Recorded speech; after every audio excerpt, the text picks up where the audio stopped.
my great privilege and high honor to be the first person to officially introduce the 46th President of the United States, Joseph R. Biden, Jr.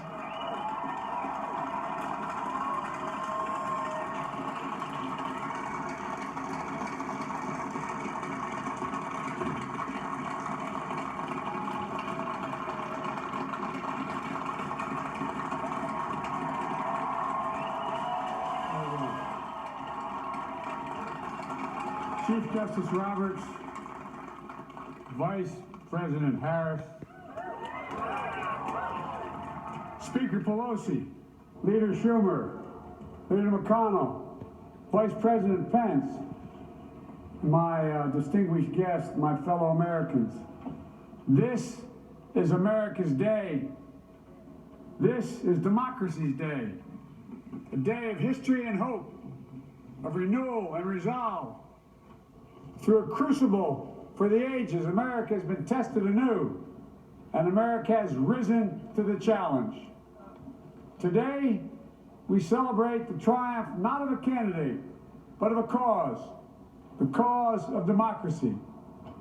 The people, the will of the people has been heard, and the will of the people has been heeded. We've learned again that democracy is precious. Democracy is fragile. And at this hour, my friends, democracy has prevailed.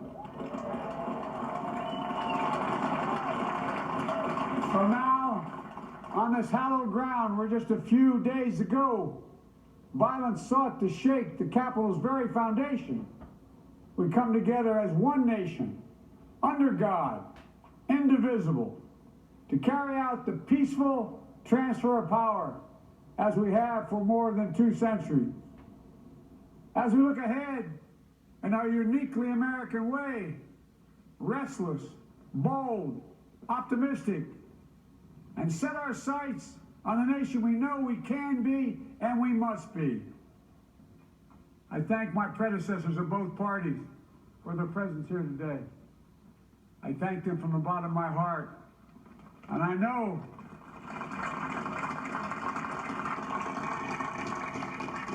the resilience of our Constitution and the strength of our nation, as does President Carter, who I spoke with last night, who cannot be with us today, but whom we salute for his lifetime in service.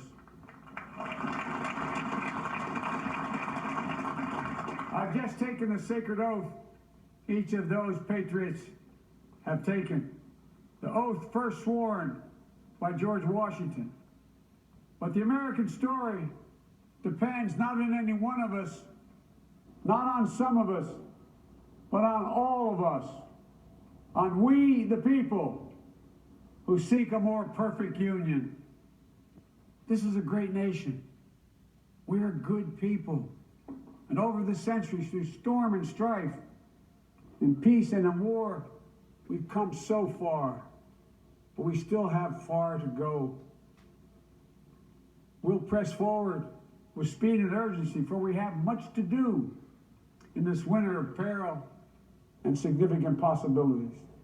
Much to repair, much to restore, much to heal, much to build, and much to gain. Few people in our nation's history have been more challenged or found a time more challenging or difficult than the time we're in now. Once in a century virus that silently stalks the country. It's taken as many lives in 1 year as America lost in all of World War II. Millions of jobs have been lost. Hundreds of thousands of businesses closed. A cry for racial justice, some 400 years in the making, moves us. The dream of justice for all will be deferred no longer. The cry for survival comes from the planet itself. A cry that can't be any more desperate or any more clear. And now, a rise of political extremism, white supremacy, domestic terrorism, that we must confront and we will defeat. To overcome these challenges, to restore the soul and secure the future of America, requires so much more than words. It requires the most elusive of all things in a democracy: unity. Unity. In another January, on New Year's Day in 1863, Abraham Lincoln signed the Emancipation Proclamation. When he put pen to paper, the president said, and I quote, "If my name ever goes down into history, it'll be for this act, and my whole soul is in it." My whole soul is in it. Today, on this January day, my whole soul is in this. Bringing America together, uniting our people, uniting our nation. And I ask every American to join me in this cause.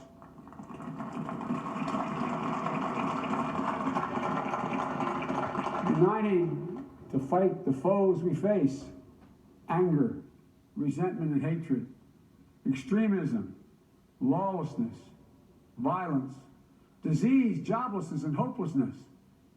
With unity, we can do great things, important things. We can right wrongs. We can put people to work in good jobs. We can teach our children in safe schools. We can overcome the deadly virus. We can reward work and rebuild the middle class and make healthcare secure for all. We can deliver racial justice, and we can make America once again the leading force for good in the world.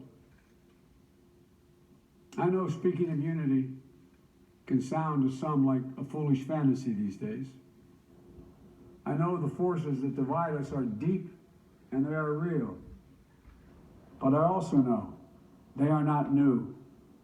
Our history has been a constant struggle between the American ideal that we're all are created equal and the harsh, ugly reality that racism, nativism, fear, demonization have long torn us apart.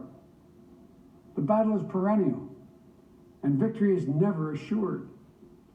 Through Civil War, the Great Depression, World War, 9/11, through struggle, sacrifice, and setbacks, our better angels have always prevailed.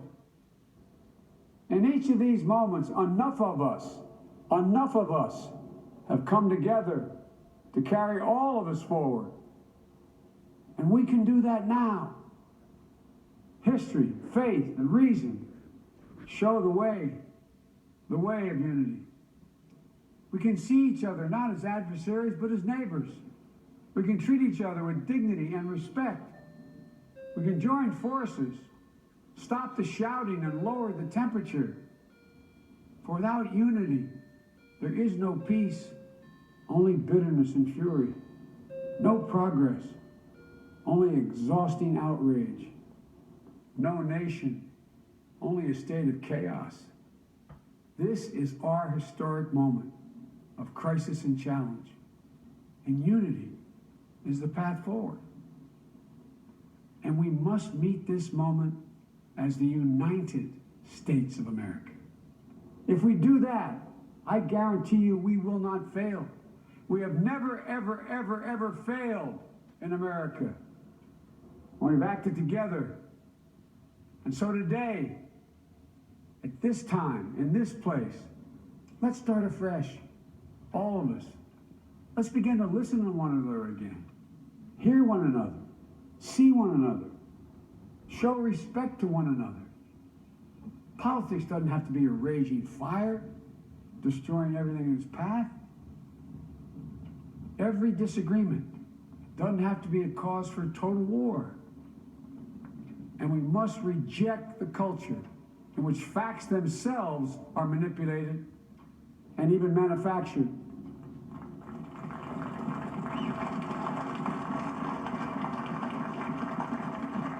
My fellow Americans, we have to be different than this. America has to be better than this. And I believe America is so much better than this. Just look around. Here we stand in the shadow of the Capitol Dome, as was mentioned earlier, completed amid the Civil War, when the Union itself was literally hanging in the balance. Yet we endured. We prevailed. Here we stand, looking out in the great mall where Dr. King spoke of his dream. Here we stand where 108 years ago, at another inaugural, thousands of protesters tried to block brave women marching for the right to vote.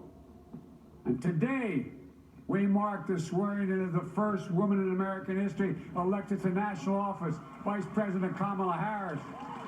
Don't tell me things can't change.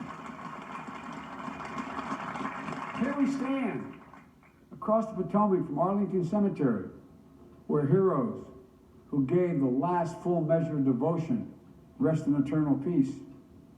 And here we stand, just days after a riotous mob thought they could use violence to silence the will of the people, to stop the work of our democracy, to drive us from this sacred ground.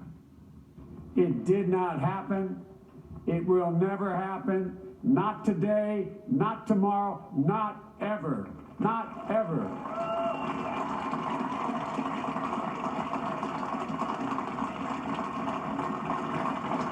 To all those who supported our campaign, I'm humbled by the faith you place in us.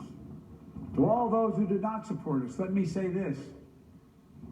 Hear me out as we move forward. Take a measure of me and my heart. If you still disagree, so be it. That's democracy. That's America. The right to dissent peaceably within the guardrails of our republic is perhaps this nation's greatest strength. Yet hear me clearly. Disagreement must not lead to disunion. And I pledge this to you. I will be a president for all Americans. All Americans. And I promise you, I will fight as hard for those who did not support me as for those who did.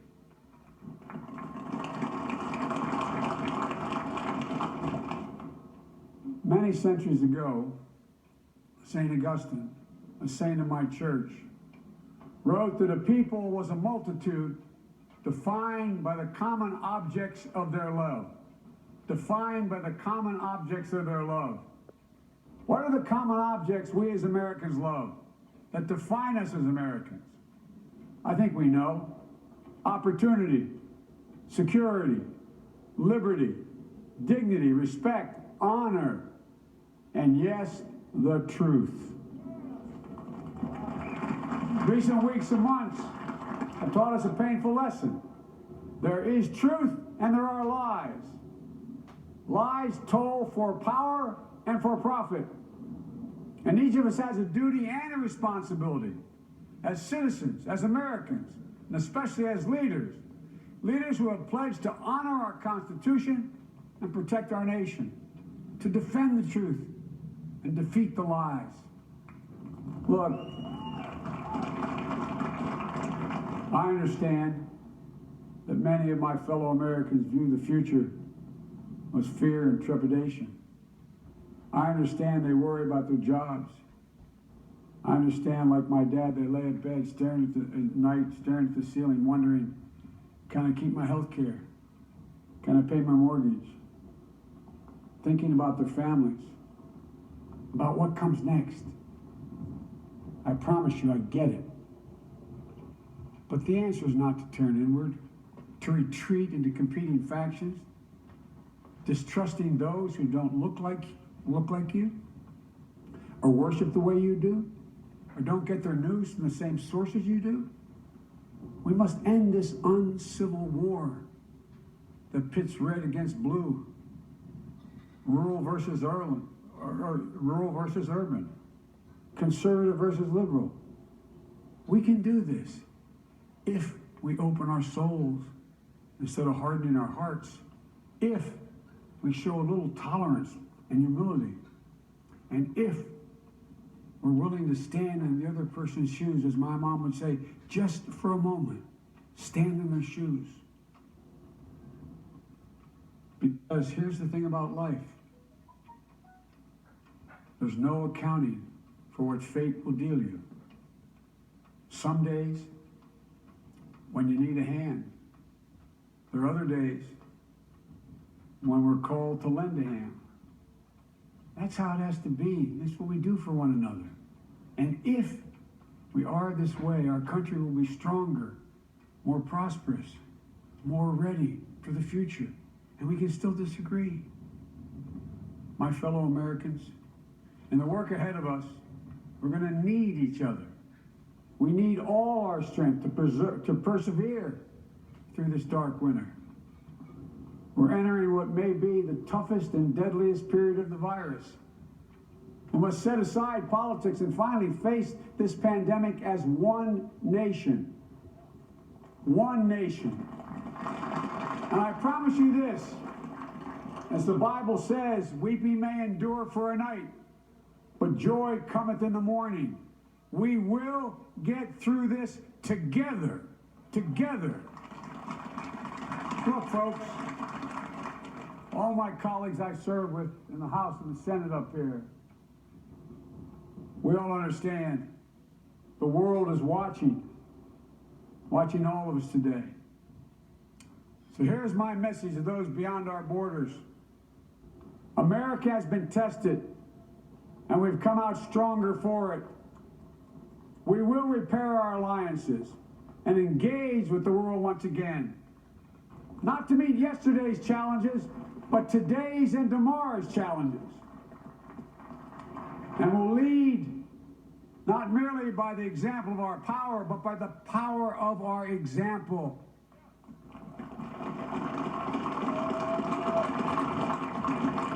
We'll be a strong and trusted partner for peace, progress, and security. Look, you all know we've been through so much in this nation.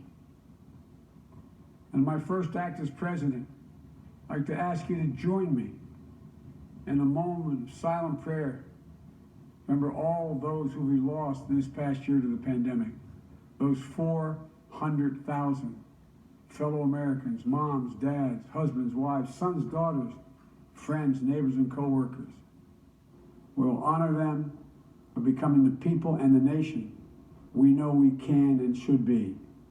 So I ask you, let's say a silent prayer for those who've lost their lives and those left behind, and for our country.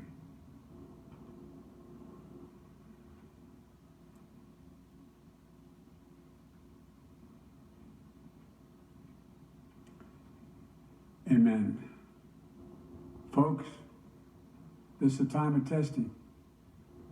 We face an attack on our democracy and on truth, a raging virus, growing inequity, the sting of systemic racism, a climate in crisis, America's role in the world.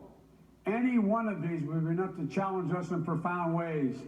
But the fact is, we face them all at once, presenting this nation with one of the gravest responsibilities we've had. Now we're going to be tested. Are we going to step up? All of us? It's time for boldness, for there is so much to do. And this is certain. I promise you, we will be judged, you and I, by how we resolve these cascading crises of our era. We will rise to the occasion is the question. Will we master this rare and difficult hour? Will we meet our obligations and pass along a new and better world to our children? I believe we must. I'm sure you do as well. I believe we will.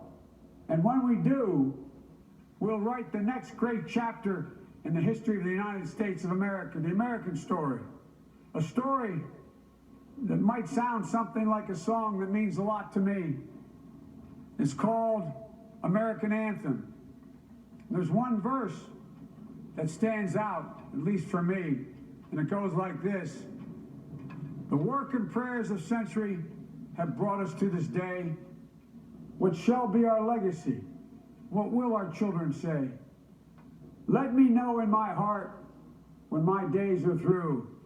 America, America, I gave my best to you. Let's us add our own work and prayers to the unfolding story of our great nation. If we do this, Then, when our days are through, our children and our children's children will say of us, they gave their best, they did their duty, they healed a broken land. My fellow Americans, I close the day where I began, with the sacred oath. Before God and all of you, I give you my word.